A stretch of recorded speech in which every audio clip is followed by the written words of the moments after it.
है राहत।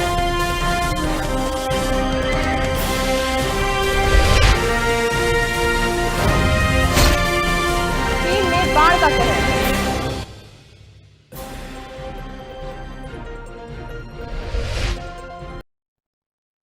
नमस्कार, खबर मध्य प्रदेश देख रहे हैं आप। मैं हूं आपके साथ गरिमा खरे। बुलेटिन की शुरुआत करते हैं। एक ओर जहां केंद्र सरकार की गरीबों को राशन वितरण कर रही है, दूसरी तरफ नगर में संचालित राशन दुकान के सेल्समैन का बड़ा अनाज घोटाला उजागर हुआ है। लगातार वार्ड वासियों को शिकायत के बाद गुरुवार को सहायक खाद्य आपूर्ति अधिकारी अंजू मारावी ने सभी वार्ड वासियों के बयान दर्ज किए, जिसके बाद बताया गया कि लॉकडाउन में 2 माह का निःशुल्क अनाज सहित अन्य उत्सव में तीनों वार्ड वासियों के लगभग 450 कार्ड धारियों को अनाज नहीं मिला है। जबकि संबंधित सेल्समैन से शिकायत की जाती है तो वो चुप रहने को कहकर धमकी देते हैं। इस संबंध में जांचकर्ता अंजू मरावी ने बताया कि सेल्समैन के द्वारा बड़ी लापरवाही हुई है, जिसकी शिकायत वार्ड वासियों ने एसडीएम सहित खाद्य आपूर्ति विभाग में भी की है, जिसके दौरान वार्ड नंबर 7 के कार्डधारियों के बयान दर्ज कर लिए गए हैं।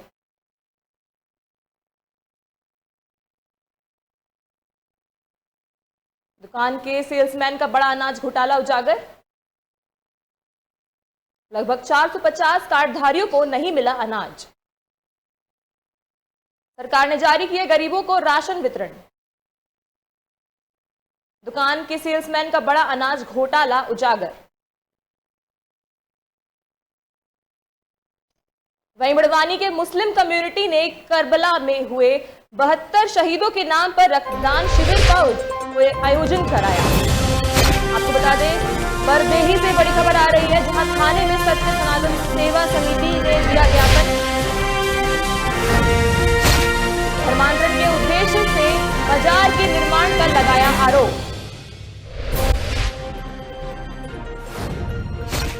सभी हिंदू संगठन मजार के निर्माण को लेकर आक्रोशित।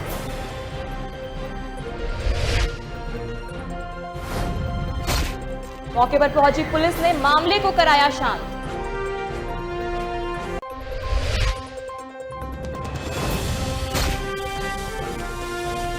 थाने में सत्य सनातन सेवा समिति ने दिया ज्ञापन।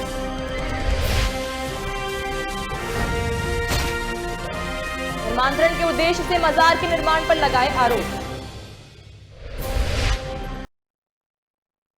वहीं नेपानगर में लकड़ी तस्करों का खेल जारी है, जहां भी एक मामला सामने आया है, जहां लकड़ी माफिया नेपानगर के तहसील रोड पर खेत में लगे बबूल के पेड़ को निशाना बनाते हुए लकड़ी माफिया ने पेड़ को काटकर लकड़ी के छोटे छोटे गल्ले बनाकर ट्रैक्टर ट्रॉली में भरकर बुरहानपुर की ओर ले जाया जा रहा है। और इतना ही नहीं, वन मार्ग से कटे हुए पेड़ को तिरपाल से ढककर ले जाया जा रहा है।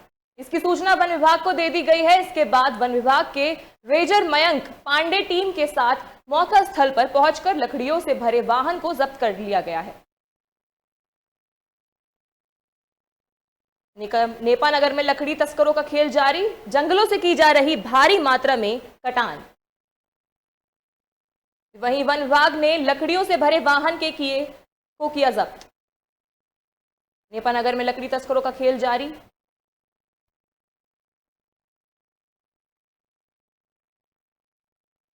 वन विभाग ने लकड़ियों से भरे वाहन को किया जब्त।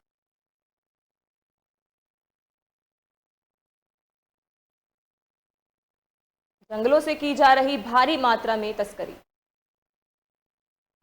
नेपानगर में सीता नाली के पास एक जो पुलिया है, जो बीड़ रोड वाली पुलिया है, वहाँ पे ये लकड़ी काट के ट्रैक्टर से परिवहन करने की सूचना मुझे पत्रकारों द्वारा मिली थी। मौके पे हमने स्टाफ भेजा और मैं खुद भी वहाँ पे पहुँचा। इसमें बबूल की लकड़ी पाई गई, जिसपे किसी प्रकार का चिन्ह नहीं था और किसी भी प्रकार की नंबरिंग नहीं थी। जो पत्रकार जिन्होंने मुझे सूचना दी, उन्होंने मौका स्थल पे मुझे बताया भी कि लकड़ी कहाँ से काटी गई है। मैंने उस जगह का निरीक्षण किया।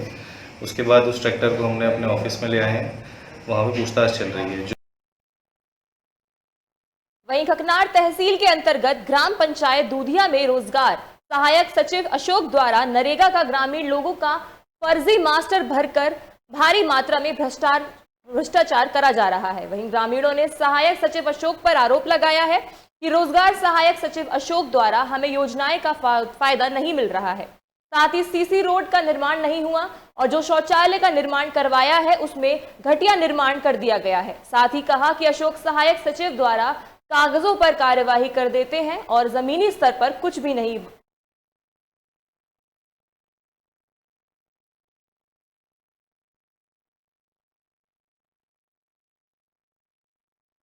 आपको बता दें, लाखों का हुआ है भ्रष्टाचार, सचिव पर लगाए ग्रामीणों ने आरोप।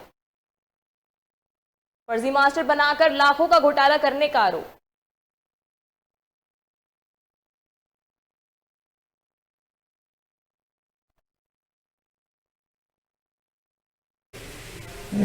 उस बारे में जहाँ तक मुझे जो तत्समय जानकारी मिली थी जी किरण शाह जी ने और उनके साथ में टीम में और भी कोई अधिकारी थे जी दोनों ने जांच करके प्रतिवेदन जिला पंचायत भेज दिया था जी और वहाँ उसमें कार्रवाई कर ली थी। ये मनरेगा का पैसा मिलता है कि नहीं, जहाँ रोजगार गारंटी में काम करते हैं वहाँ नहीं मिल रहा है। प्रधानमंत्री आवास मिला कि नहीं? दिया अपन अब उसको कोई उन लोग ध्यान ही नहीं दिया।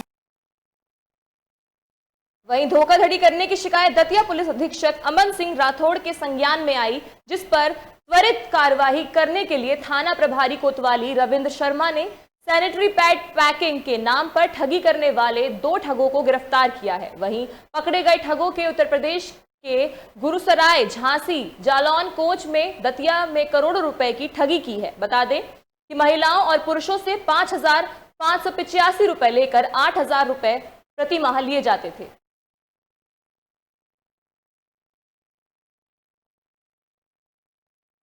दिनांक 10 अगस्त को दतिया के लगभग 15 फरियादी थाना कोतवाली पहुंचे। मामला ये था कि एक चंद्रशेखर नाम के आरोपी हैं और एक उनकी सहायिका है अखिलेश राजपूत नाम की महिला।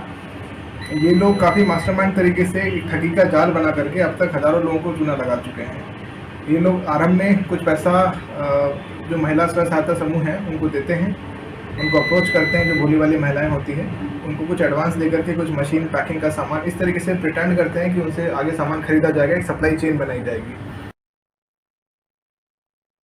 खबर गड़ाकोटा से है, वहां लापता शव दत्तपुरा डैम में मिला। घटनास्थल पर पुलिस ने पहुंचकर पंचनामा कार्यवाही की। पुलिस के द्वारा शव का निरीक्षण कर गड़ाकोटा के सामुदायिक स्वास्थ्य केंद्र लाया गया, जहां पर पोस्टमार्टम कर परिवार वालों को सौंपा गया। नीरज पिता नर्मदा कोरी 22 वर्ष की जांच अभी परिवार वालों से जानकारी के बाद और कुछ बात पाएंगे।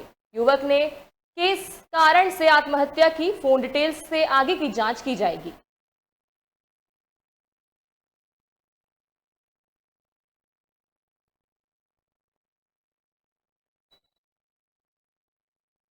वहीं ग्वालियर के ट्रांसपोर्ट नगर में मिली युवक की लाश मिलने से सनसनी फैल गई है। सूचना पर पहुंची पुलिस ने शव को पोस्टमार्टम के लिए भेजा। अभी तक शव की जांच नहीं हो पाई है, लेकिन शव को देखने से यह लगता है कि सर पर किसी भारी चीज से वार करा गया है। अब पुलिस पोस्टमार्टम रिपोर्ट के आने के बाद ही जांच पड़ताल करेगी।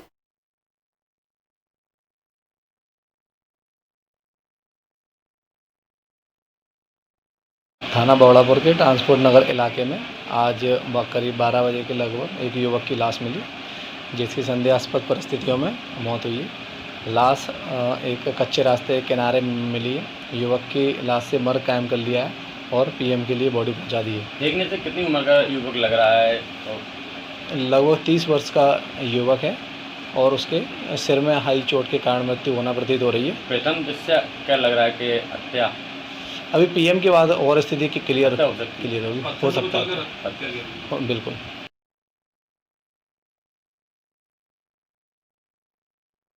और वहीं अगली बड़ी खबर होशंगाबाद से आ रही है, जहां पति ने पत्नी की कुल्हाड़ी से की हत्या। आपसी विवाद के चलते हत्या का मामला सामने आया है। खबर होशंगाबाद से, जहां पति ने पत्नी की कुल्हाड़ी से हत्या की। वहीं आपसी विवाद के चलते हत्या का मामला हुआ। सूचना पर पहुंची पुलिस ने शव को पोस्टमार्टम के लिए भेजा।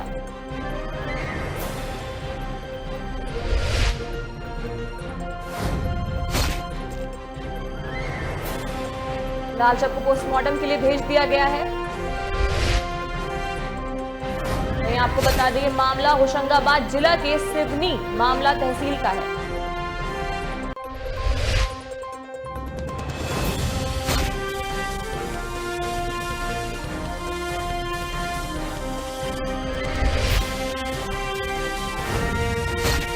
आपसी विवाद के चलते हत्या का मामला हुआ।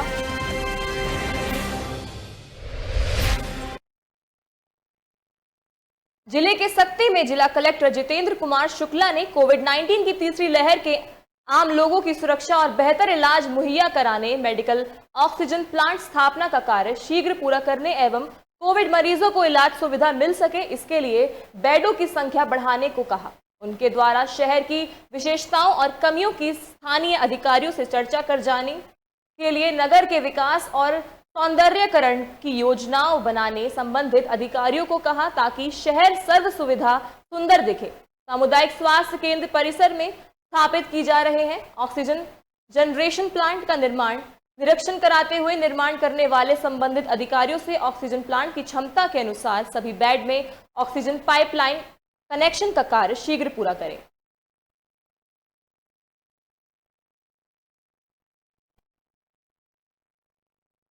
कोविड की तीसरी लहर से बचाव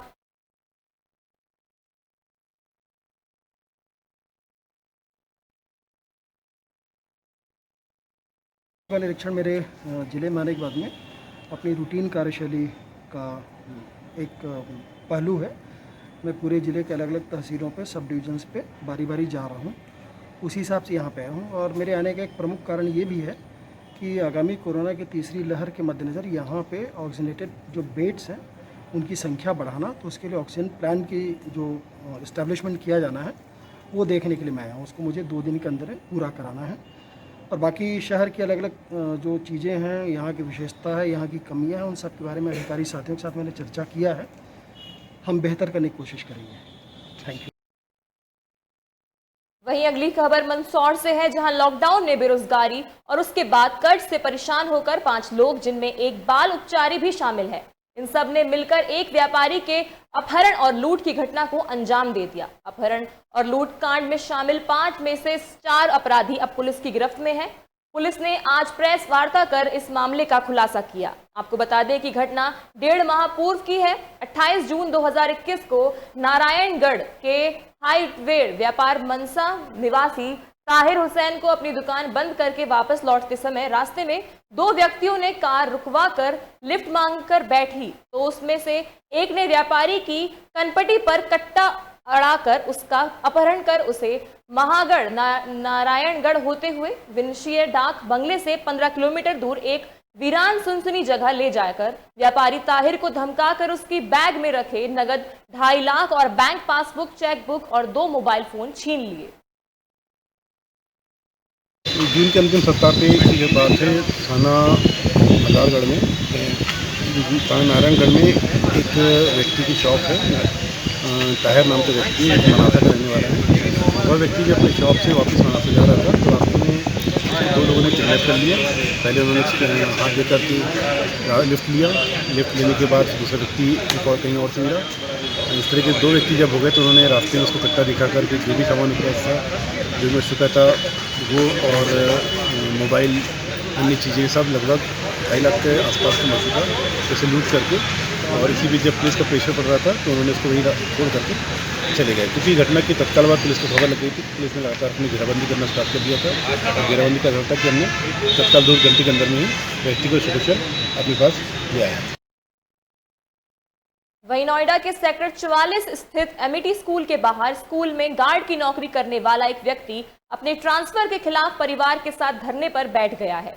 गार्ड का आरोप है कि बिना किसी नोटिस के उन्हें ट्रांसफर कर राजस्थान भेजा जा रहा है। नोएडा एमईटी स्कूल के गेट पर परिवार के साथ धरना पर बैठे प्रवीण कुमार एमईटी स्कूल के में गार्ड की नौकरी करते हैं।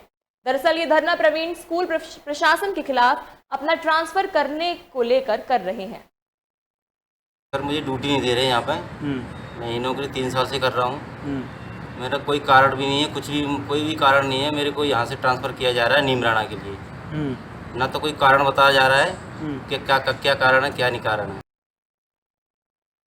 वहीं रतलाम में आज कांग्रेस ने अनूठा प्रदर्शन किया है। कांग्रेस ने यहां सड़कों से गड्ढों पर लंबी कूद प्रतियोगिता का आयोजन कर नगर निगम पर निशाना साधा है। शहर कांग्रेस ने आज DRM ऑफिस के बाहर मेन रोड पर बने गड्ढों पर लंबी कूद प्रतियोगिता का आयोजन किया है। कांग्रेस ने आरोप लगाया है कि शहर की सभी सड़कें गड्ढों में तब्दील हो चुकी हैं। जनता को गड्ढे कूद कूद कर आना जाना पड़ रहा है। ऐसे में उन्होंने गड्ढा कूद प्रतियोगिता का आयोजन किया ताकि जिम्मेदार नींद से जाग जाएं। इतना ही नहीं, इस प्रतियोगिता में जीतने वाले 3 प्रतियोगितों को इनाम देकर सम्मानित भी किया गया है।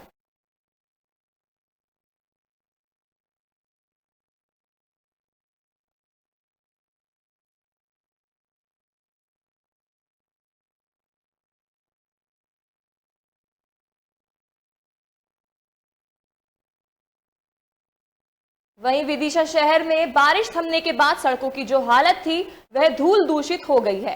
हर गली चौराहे पर धूल की वजह से आम जनता परेशान हो गई है। ब्लॉक कांग्रेस कमेटी नगर और ग्रामीण के साथ असंगठित कामगार कांग्रेस, पिछड़ा वर्ग कांग्रेस और युवा कांग्रेस के पदाधिकारियों ने विवेकानंद चौराहे पर धूल को साफ करते हुए झाड़ू लगाया और वहां की धूल पॉलीथीन में भरकर कलेक्ट्रेट पहुंचे, जहां उन्होंने मुख्यमंत्री के नाम पर ज्ञापन डिप्टी कलेक्ट्रेट अमृता गर्ग को सौंपा। ज्ञापन के साथ उन्होंने झाड़ू भी सौंपे। ज्ञापन की मांग की है कि 10 दिन के भीतर शहर की सड़कों को धूल मुक्त किया जाए और नहीं तो शहर का नाम बदलकर धूलपुरा रख दिया जाए। चाहे ग्रामीण क्षेत्र की सड़कें हों, चाहे शहरी क्षेत्र की सड़कें हों, निरंतर इन सड़कों की हालत बहुत बेहाल है। आमजन को सड़कों पर चलना मुश्किल हो रहा है, अनेक बीमारियों के शिकार हो रहे हैं। जैसे तैसे विदिशा शहर के नागरिक कोरोना से बच गए तो ये धूल नामक जो बीमारियां आ रही हैं, इससे हमारे शहर को बहुत खतरा है। आज इसी को लेकर हम जिला प्रशासन के पास आए और मुख्यमंत्री के नाम ज्ञापन सौंपा। असल में भी ज्ञापन सामने आया है जिसमें विदिशा जिले में धूल के संबंध में ज्ञापन दिया है। देखिए, सीएमओ नगर पालिका से चर्चा करके जो भी इनकी समस्या है उसका निराकरण किया जाएगा। देश में इंदौर शहर ने फिर से इतिहास रच दिया है। जी हां, स्वच्छता में नंबर 1 बनने के बाद अब इंदौर ने सबसे पहले वाटर प्लस का तमगा हासिल किया है। सर्वेक्षण के सभी मापदंडों पर इंदौर खरा उतरा है। इस बार वाटर प्लस का तमगा हासिल करने के बाद इंदौर ने 7 स्टार रेटिंग की तरफ कदम बढ़ा दिया है। इंदौर देश का इकलौता पहला शहर है जिसने वाटर प्लस का तमगा मिला है। साथ ही इंदौर अब सर्वेक्षण में सबसे प्रबल दावेदार बन गया है और स्वच्छता में 5 की तरफ कदम बढ़ा दिया है। इंदौर को मिले इस खिताब के बाद प्रदेश के मुख्यमंत्री शिवराज सिंह चौहान ने भी खुशी जाहिर करते हुए शहरवासियों और सभी अधिकारियों को बधाई दी है।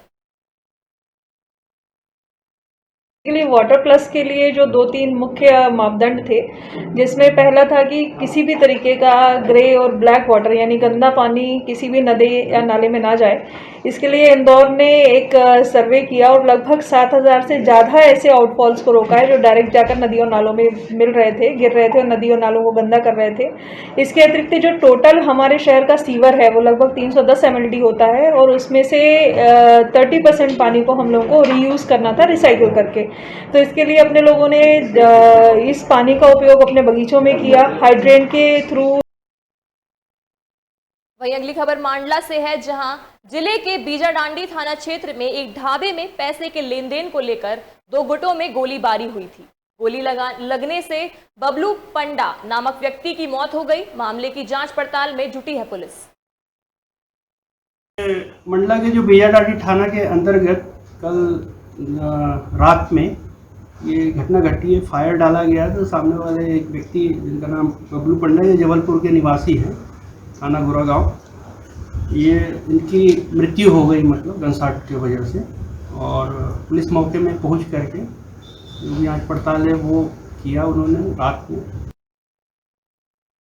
युवा कार्यक्रम और खेल मंत्रालय भारत सरकार के निर्देशानुसार आज आजादी का अमृत महोत्सव के अंतर्गत एक देश प्रेमी जागरूकता रैली का आयोजन चुनार किले पर किया गया। कार्यक्रम के मुख्य अतिथि विजय कुमार वर्मा, पूर्व नगरपालिका अध्यक्ष और विकास खंड अधिकारी नारायणपुर ब्लॉक पवन सिंह रहे।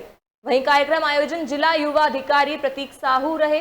कार्यक्रम की शुरुआत विकास खंड अधिकारी पवन सिंह के द्वारा चुनार किले के टिकौर मोड़ पर हरी झंडी दिखाकर चुनाव किले तक पैदल यात्रा को रवाना किया गया।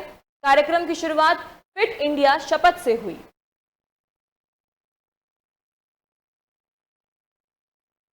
युवा महिला दोनों मिलाकर 150 लोग शामिल थे। हम लोग यहाँ पे चुनाव गढ़ में आए हुए हैं। यहाँ पे तिरंगा आज जो है आयोजित प्रधानमंत्री जी के द्वारा अमृत महोत्सव कार्यक्रम में आज जो मिर्ज़ापुर युवा के लोग जो हैं आज का कार्यक्रम वहीं अगली बड़ी खबर शाहजहांपुर से आ रही है, जहां पुलिस को मिली बड़ी सफलता। ट्रैक्टर ट्रॉली हुई बरामद, पुलिस के हत्या चढ़े 3 आरोपी।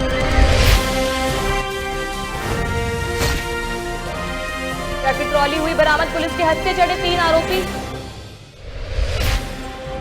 वहीं आपको बता दें, पुलिस ने तीनों आरोपियों को गिरफ्तार कर कार्रवाई के निर्देश दिए।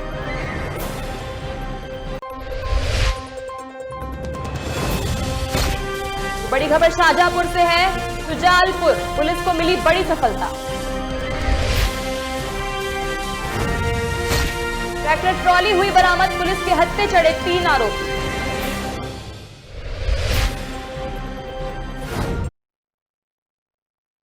फिलहाल इस बुलेटिन में मुझे दीजिए इजाजत। लोकमंच न्यूज पे खबरों का सिलसिला जारी रहेगा। नमस्कार।